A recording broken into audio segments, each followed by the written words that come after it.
fiscales que se redactará en las hojas en blanco que le han sido entregadas y que deberá acompañarse al acta de apertura y cierre que se remitirá a la Junta Nacional Electoral.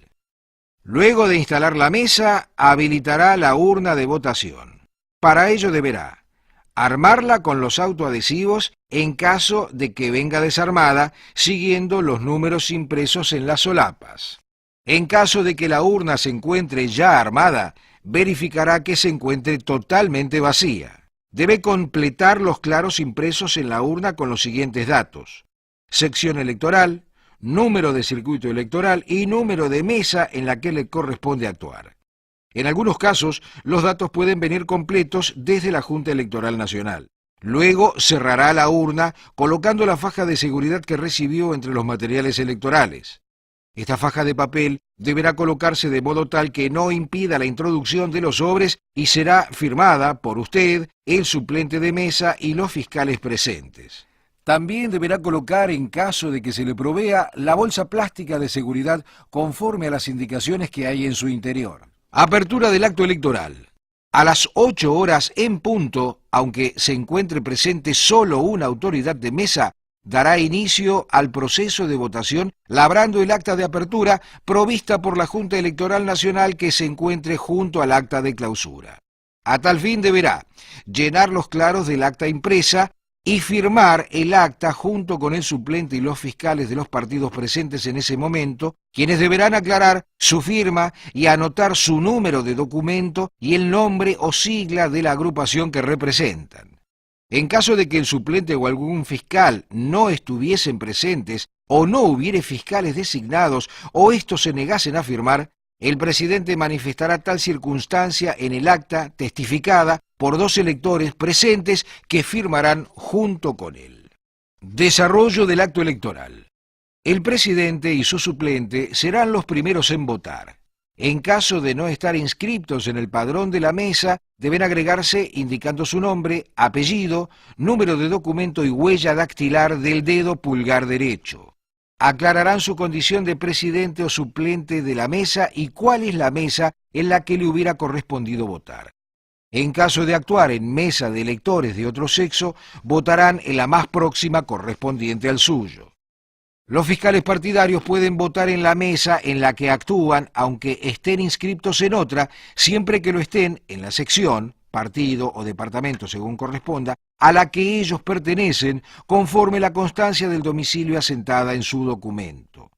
En tal caso, debe procederse de igual manera que la indicada para las autoridades de mesa. Al agregarse electores al pie del padrón, debe indefectiblemente dejarse constancia, en cada caso de su condición, autoridad de mesa o fiscal, y de la mesa en que deberían votar, como así también asentar el dígito pulgar derecho. ¿Quiénes pueden votar? Todos los ciudadanos que figuren en el padrón electoral, incluso agregados a mano o en hojas complementarias por la Junta Electoral, y acrediten su identidad. No puede negarse el derecho al voto alegando la inhabilidad electoral del ciudadano si su nombre no aparece tachado con una línea roja. Comprobación de la identidad de los electores. Los datos del padrón, nombre, número de documento, clase, domicilio, etc., deben coincidir con los del documento presentado. Pero, aunque alguno no concuerde, debe admitirse el voto del elector si concuerdan los demás datos. En estos casos, se deberá dejar constancia de las diferencias en el padrón, en la columna de observaciones, en la línea correspondiente al elector. No se le impedirá votar a los ciudadanos que presenten documentos sin fotografía, siempre que contesten correctamente las preguntas que le formule el presidente sobre sus datos personales y cualquier otra información para su identificación. Cuando el elector exhiba un documento cívico igual o posterior al que consta en el padrón, puede votar. Por ejemplo, si en el padrón figura libreta cívica y el elector se presenta con su DNI, si figura duplicado y se presenta con triplicado, o si figura triplicado y se presenta con ejemplar A, el ejemplar clasificado con letras es posterior a todos los otros ejemplares. ¿Quiénes no pueden votar en la mesa que usted preside? los ciudadanos que no figuren inscriptos en el padrón de mesa, excepto las autoridades de mesa y los fiscales agregados a esa mesa. Ninguna autoridad, ni aún el juez electoral, puede ordenarle a usted que admita el voto de quien no figura en el ejemplar del padrón de la mesa. Quienes figuren tachados con línea roja en el padrón, sin excepción, aunque se alegue error. Quienes no se presenten con su documento habilitante, libreta cívica, libreta de enrolamiento o DNI. Ningún otro documento, ni constancia de extravío o de documentación en trámite, es válido para votar. Quienes se presenten a votar con un documento anterior al que figura en el padrón. Por ejemplo, si en el padrón figura DNI y el elector se presenta con su libreta de enrolamiento, o si figura duplicado y se presenta con el original, o si figura con un DNI ejemplar A, nueva denominación, y se presenta con DNI duplicado, anterior denominación, o libreta de enrolamiento, o con un DNI ejemplar A y figura con un DNI ejemplar B. Procedimiento para la votación. Comprobada la identidad del elector, usted deberá seguir los siguientes pasos. Debe entregar al votante un sobre vacío, firmado en el acto de su puño y letra.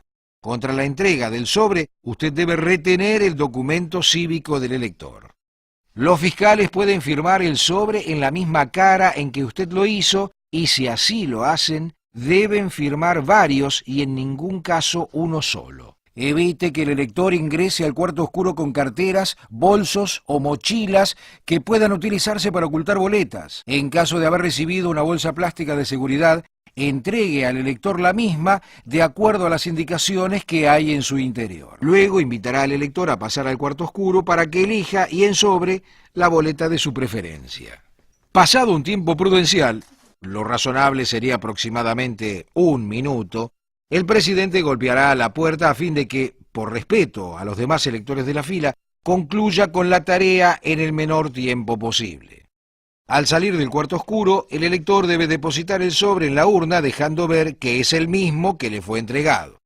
Usted, a la vista de fiscales y del elector, debe anotar en el padrón, en la columna respectiva, la palabra votó.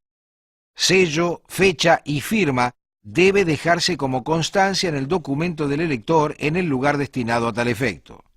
El sello se pone después que el ciudadano sufragó. Cuando se encuentren llenas la totalidad de las casillas para asentar la emisión del voto, se habilitarán a tal efecto las páginas en blanco del documento cívico u otras, como las de anotaciones militares y similares. Se recomienda prestar especial atención. La omisión de esta constancia ocasionará inconvenientes al votante. Electores con capacidades diferentes. Los electores no videntes deben ser acompañados por el presidente y los fiscales que quieran hacerlo, quienes se retirarán cuando el ciudadano haya comprobado la ubicación de las distintas boletas y quede en condiciones de practicar a solas la elección de la suya. Aquellos electores que posean una movilidad reducida, que se desplacen en silla de ruedas, muletas, etc., deberán ser acompañados por el presidente de la mesa hasta el cuarto oscuro, quien colaborará con el ciudadano en la medida que la discapacidad lo requiera. Si la mesa está ubicada en una planta de difícil acceso, el presidente de mesa, con la compañía de aquellos fiscales que lo deseen, deberá trasladar la urna a la planta baja para que el elector pueda emitir su voto en un cuarto oscuro de la mesa más próxima y accesible a la entrada del establecimiento, en un lugar que asegure el secreto al voto. Las autoridades de mesa deben facilitar la emisión del voto de las personas discapacitadas por los medios que consideren apropiados. Solicite colaboración a las fuerzas de seguridad. Recuerde que debe evitar que la urna traspase las puertas de acceso del establecimiento. Recuerde que el voto es secreto, por lo tanto, todos los ciudadanos deben emitir su voto estando a solas en el cuarto oscuro. Aunque el elector concurra al comicio con una boleta de sufragio visible, exhibiendo banderas y distintivos partidarios o expresando su voluntad de votar a un partido determinado, no puede impedírsele que vote. La violación del secreto del voto no es motivo para impugnar, recurrir o anular el voto. no puede impedir que el elector vote ni afecta la validez de su voto. El presidente de la mesa o su suplente deberá